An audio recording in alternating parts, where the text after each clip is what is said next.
Hi everybody, ladies and gentlemen. Before we start, how are you doing today?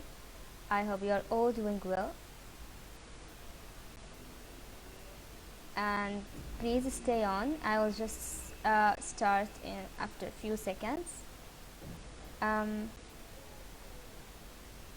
so, as I said before, I was invited by the Dominican Republic to give a speech in the public debate today in the UN Security Council.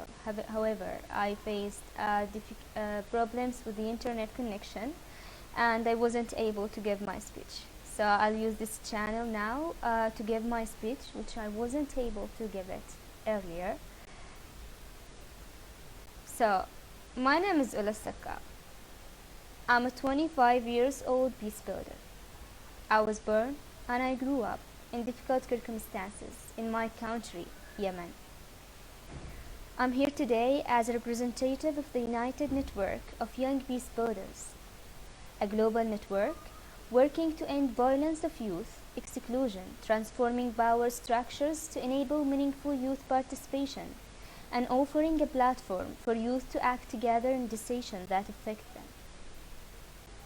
The world is scared because of the outbreak of the coronavirus. All day, you are following the news about the increasing number of victims. You are afraid of losing people you love, or even losing your own lives. Your children cannot go to school. You do not trust the health systems in your countries anymore. In my country, Yemen, there are few recorded cases of the coronavirus. However, my fellow citizen and I understand what the world is going through. We feel you and we pray for you. What you are expressing has been our reality since the beginning of the war in Yemen in 2015. People are asked to stay at home, but have you thought about millions of people who do not have houses to take shelter in? I live in Taiz, a city in Yemen, which is a city under the siege since 2016. People here are forced to travel for 5 to 6 hours to reach the other part of the city when it used to take us 10 minutes only. I have attended the funerals of my friends more than attending their weddings. I wake up every morning here, staring at the sun, not knowing if I'm going to see it again or if this is going to be my last day. When I meet my friends, I cannot enjoy my time with them because I'm afraid it will be the last time I will see them. I walk in the streets feeling scared to be killed by a landmine, airstrike, or stray bullets. Here in Taiz, we face death everywhere and at every moment.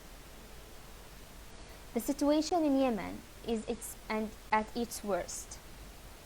5 years of ongoing armed conflict has exhausted not only the infrastructure and system of health, education, or economy, but also the people. For the second time, Yemen is the home of the worst humanitarian crisis around the world, with 3.65 million IDPs, a massive cholera outbreak, recent flooding, and widespread hunger. But in all this darkness, there is a glimmer of hope. Although we lack support, opportunities, and recognition, as young people in Yemen, we are doing our best to survive and build a better future for our children. Across Yemen, we are cleaning public places, informing people how they can protect themselves against COVID-19, and risking our lives to save victims from the floods in Aden and Sana'a. Youth organizations are working with their communities and authorities to enhance the capacities of the healthcare system by restoring health facilities, provide them with sanitizers, and train medical staff. However, our efforts are not only in response to the coronavirus, but also to build peace and re-normalize the public life. Youth-led organizations are playing an important role in bridging humanitarian work and the peace-building process, as reported by the Independent Progress Study on Youth, Peace and Security. Youth Without Borders Organization for Development is an example of such a youth organization, which I am a part of. It believes in the energy and power of young men and women to build and sustain peace.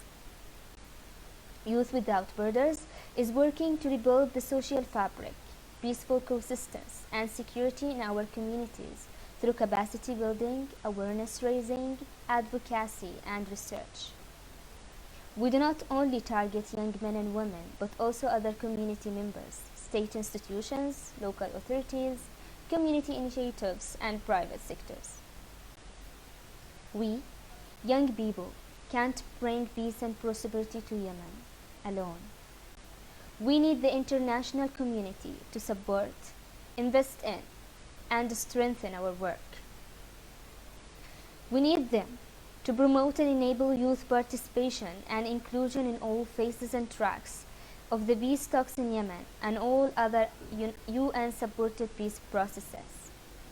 Youth involvement in the national dialogue in Yemen was an example of true democracy, which should be adopted in all the coming peace talks, as youth are the majority of the population here in Yemen. Believe in young people. We need you to trust us. Invest in our peace-building work through increased resources for the implementation of youth peace and security agenda, including accessible funding of youth organizations. We also need to ensure that youth, peace and security remains on the agenda of the UN Security Council beyond today's debate through regular reporting and inviting youth briefers to country-specific and thematic discussions. UN Special Envoy to Yemen, Martin Griffiths, referred in the UN Council on 16 April and concluded that Yemen cannot face two fronts at the same time, a war and a pandemic. So we call upon the UN Security Council to support the call for a truly upheld ceasefire in Yemen and beyond. Ladies and gentlemen, as young people in Yemen and all over the world, we stand ready to support all actors in pursuing and upholding the Security Council's call for a global ceasefire in order to focus on the response to the current pandemic. When under a global threat, the time to act in peace is now. So thank you, ladies and gentlemen, for listening to me. That was the speech and the ideas I wanted the world and the UN security members to hear. I want you to understand the suffering of young men and women here in Yemen and in the Middle East. I need you also to support the young men and women because they are doing their best and they need your support. Thank you.